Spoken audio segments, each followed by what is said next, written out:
ఘంటారావం నిఘా నీడలో ప్రతిధ్వని.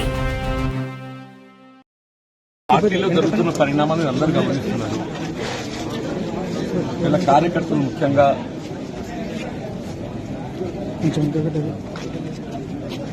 అంటే వాళ్ళు ఏ విధంగా మనస్తాపానికి గురైండ్రు, వాళ్ళు ఏ విధంగా బాధ వ్యక్తం చేస్తుండ్రు.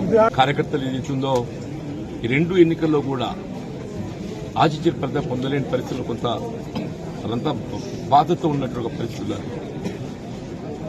ఇవాళ మరి ఇక్కడ ఇంతకాలం ఏదైతుందో ఎవరితోనైతే పోరాటం చేసినామో మరి ఆ శాసనసభ్యుని ఏదైతుందో ఏకపక్షంగా పార్టీలో చేర్చుకోవడం పట్ల కార్యకర్తలందరూ కూడా వారి యొక్క బాధ, వాస్తవంగా పార్టీ బలోపేతం అనేది ప్రధానమని చెప్పండి. అటువంటి పార్టీ బలోపేతం కొరకు అగ్రనిచలు కృషి చేసి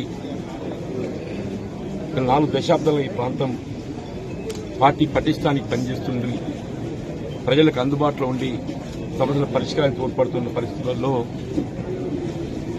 ఇవాళ సరే శాసనసభ్యుల సంఖ్యాబలం అనే భావనే కావచ్చు, ఆలోచన ఏదైనా కానీ ఏదైతుందో ఏకపక్షంగా నిర్ణయం తీసుకోవడంతో కార్యకర్తలు తట్టుకోలేకపోతున్నారు. వారి యొక్క మరి ఆలోచన సూచనలు దానికి అనుగుణంగా భవిష్యత్తు కార్యక్రమాన్ని నిర్ణయం తీసుకొని దొరుకుతుంది. మరి భవిష్యత్తు కాలం నిర్ణయిస్తుంది. భవిష్యత్తు నిర్ణయం ఏదైతుందో కాలం నిర్ణయిస్తుంది, దానికి అనుగుణంగా ముందుకు పడుతుంది. అంటే ఇప్పుడు మంత్రి శ్రీధర్బాబుతో మీరు మాట్లాడారు కదా, మీరు అంటే ఆయన సమ్మతించారా? విభజన సంతృప్తి అనేది కాదు, జరిగిన పరిణామాలపై ఏదైతుందో చర్చించడం జరిగింది. జరిగిన పరిణామాలపై చర్చించడం జరిగింది.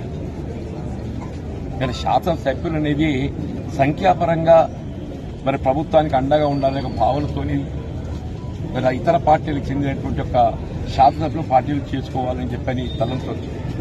కానీ ఆ చేరిక అనేది ఆ ప్రాంత కార్యకర్తల యొక్క మనోభావాలను కూడా గౌరవించాల్సినటువంటి బాధ్యత పార్టీపై ఉంటుందని చెప్పని నేను భావిస్తాను. చెప్పండి, దశాబ్ద కాలం తెలంగాణ రాష్ట్రం ఏర్పడినప్పటి నుండి కూడా మరి ఈ ప్రాంతంలో కాంగ్రెస్ పార్టీ బలోపేతం కొరకు కృషి చేసినటువంటి కార్యకర్తల మనోభావాలకు భిన్నంగా కేవలం శాసనసభలో సంఖ్యాబలం అనే యొక్క భావంతో చేసుకోవడంతో వీళ్ళ కార్యకర్తలు, అభిమానులు